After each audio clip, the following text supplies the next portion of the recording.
Swayam Prabha. Digital India. Educated India.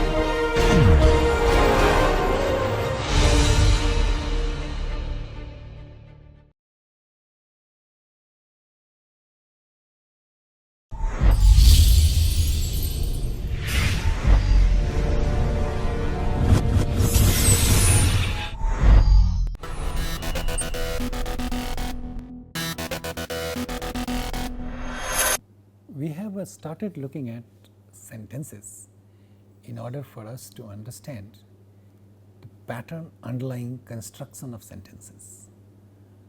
In simpler terms, we want to understand how we make a sentence. We know that sentences are not random collection of words.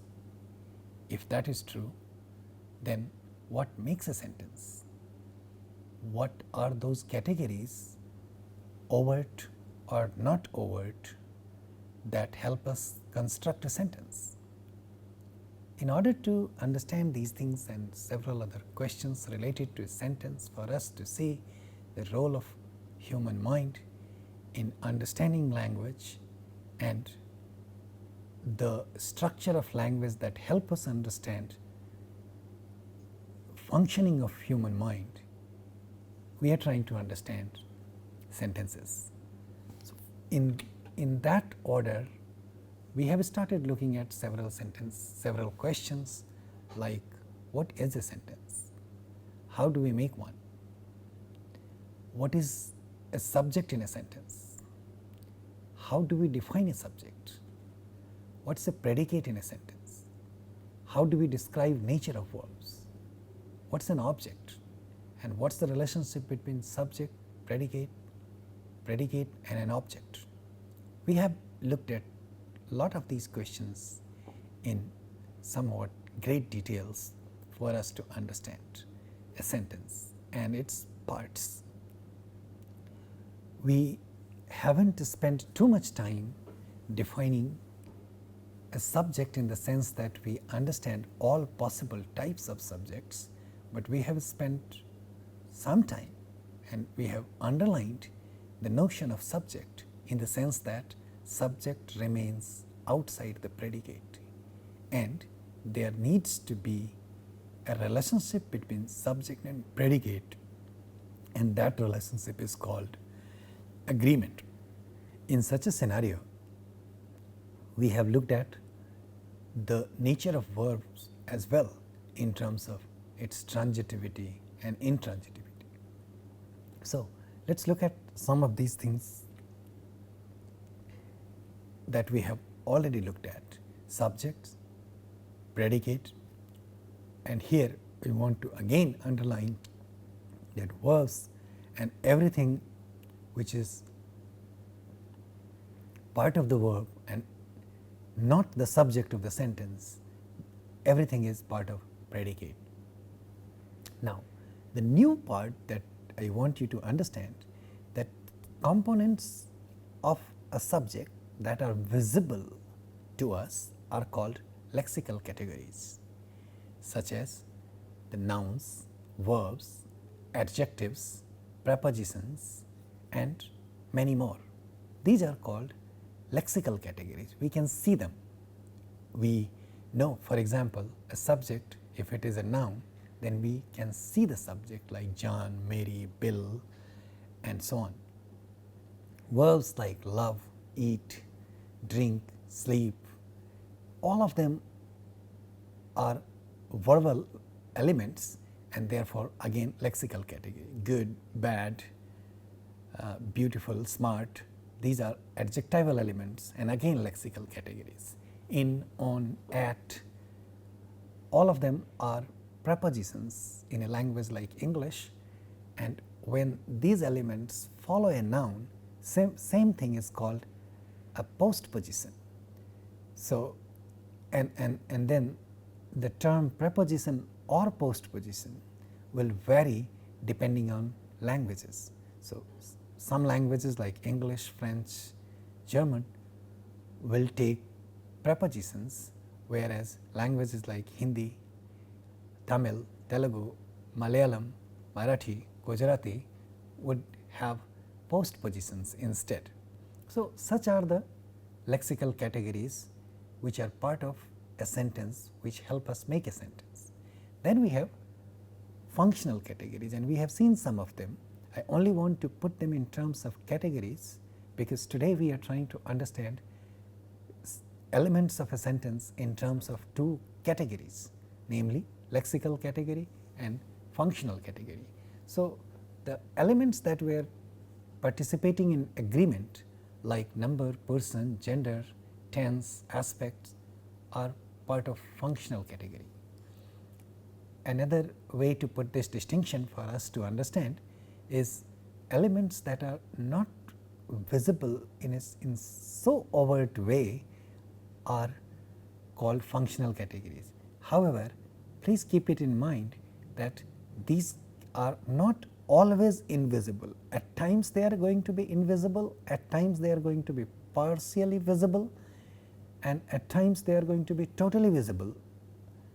And there are more to this category that we are not adding, like case.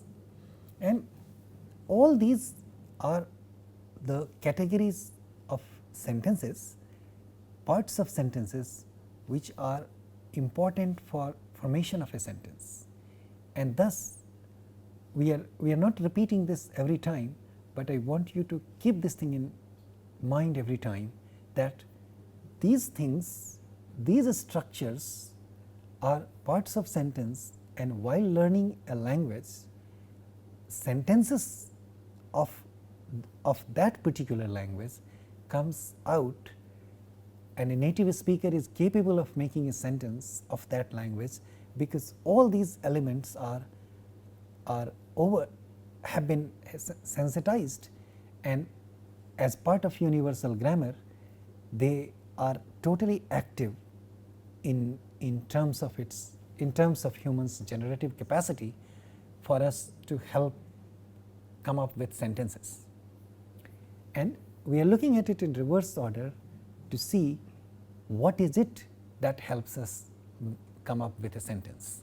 So, let us look at these aspects in some details, and then we will understand the construction of a sentence, the process underlying construction of a sentence, and the patterns that help us build a sentence. All right. In understanding nature of verb, we have looked at it in terms of its two types. Broadly, they are either intransitive or transitive, and then we know intransitive verbs do not take an object, that is, intransitive verbs will not allow any object, it does not need one, and transitive verbs are going to need objects. And again, depending upon the number of objects transitive verbs need, for example, a transitive verb will need one object, then it is called transitive. When they need two, they are called ditransitive verbs. We have seen a lot of examples of these things, we will see some more today as well. So, verbs like sleep, go, come, sit and dance, these are examples of intransitive verbs in short, because you can see the use of these verbs in a sentence and can see that these verbs do not subcategorize for an object. For example, John was sleeping. John sleeps early every day. You can come up with all kinds of sentences, and you will see that the verb sleep does not need an object. Again, please remember that one of the ways to find out whether a verb really has an object or not in a given sentence is to question the verb with what. Please remember, no other questions have to be used for identifying this thing. We only need to use what. We only need to question the verb with what. If we can come up with a question legitimate question, then the verb is a transitive verb. If we cannot, then the verb is an intransitive one. So, you can question all of these verbs like sleep, sleep what? It does not sound like a legitimate question. Therefore, categorically this is an intransitive verb.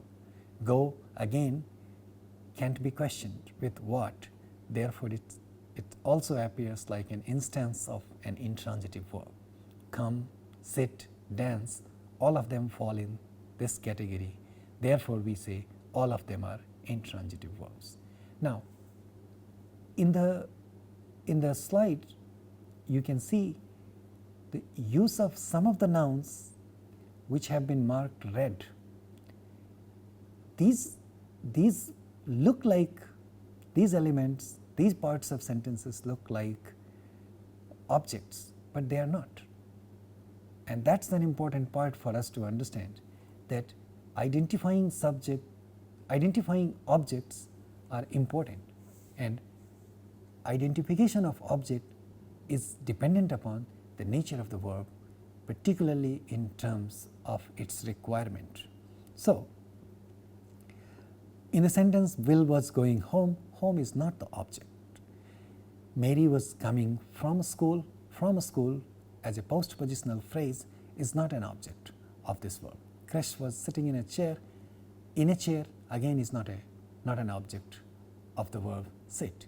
Nancy was dancing, this does not have one, but if it has something following the verb dance, something like Nancy was dancing in the auditorium, again in the auditorium would not qualify to be an object of this verb. So, there is ample evidence to substantiate the point that these are intransitive verbs. Likewise, we can see some examples of transitive verbs like eat, read and write. When we see the examples again in the slide, Bob was eating pizza. Here I have marked objects in blue, and you can try questioning the verbs with what, and you will see when we can question the verb eat with what, eat what, and this type of question sounds like a legit question, and therefore it may have an answer too, and the answer qualifies to be the object of the verb. We do not need to wait for an answer. The trick that I was trying to explain a little earlier was, if at all we can question the verb, that itself tells us about the transitive nature of the verb. Chris was reading a novel. Reading what? Then the answer is perhaps a novel, and therefore it is a transitive verb. Lisa was writing a letter. Writing what? A letter is the answer. Therefore, write again is an example of transitive verb. Then we have two examples again here, which are examples of ditransitive verbs, and see the examples and please pay attention to them. Tony gave a pen to his daughter. A pen is one object and to his daughter is another one. Now, this means that the verb give needs two objects. So, if we say something like Tony gave a pen, the sentence sounds incomplete to speakers of English. Teach is another verb which is a ditransitive verb. Nancy was teaching. Of course, this is an incomplete sentence. Nancy was teaching Japanese. It is also an incomplete sentence, and if we say Nancy was teaching Japanese English, it remains incomplete. We need to say Nancy was teaching Japanese to English students, and then it will be a complete sentence. So, we need to say that ditransitive verbs need two objects, pen and to his daughter. So these are the two objects and two different types of categories. Now, this discussion brings us to the point of categories of words together, and we started our discussion on phrase, and then at that point I promised you that we will come back to this. Now please pay attention to what we have said about phrases. We said that a group of words seem to form a unit, and that unit is called a phrase. So in the example, like Tony gave a pen to his daughter, a pen is one category. The term a, the element a and the other element pen, the two items seem to be forming one unit. Similarly, daughter, his daughter and to his daughter, all three of these elements in this sentence seem to be forming one category, therefore it can be one phrase. Now that is the elementary description of a phrase. However, when we look at the structure of a phrase, we need to identify the parts of phrases which are required and some parts which may not be required. So a phrase must have a head, and rest of the elements in that phrase is around that head, and the whole phrase is identified by the head. We will be looking at these examples also shortly. Let us look at the next one. We have again looked at this thing to identify lexical categories.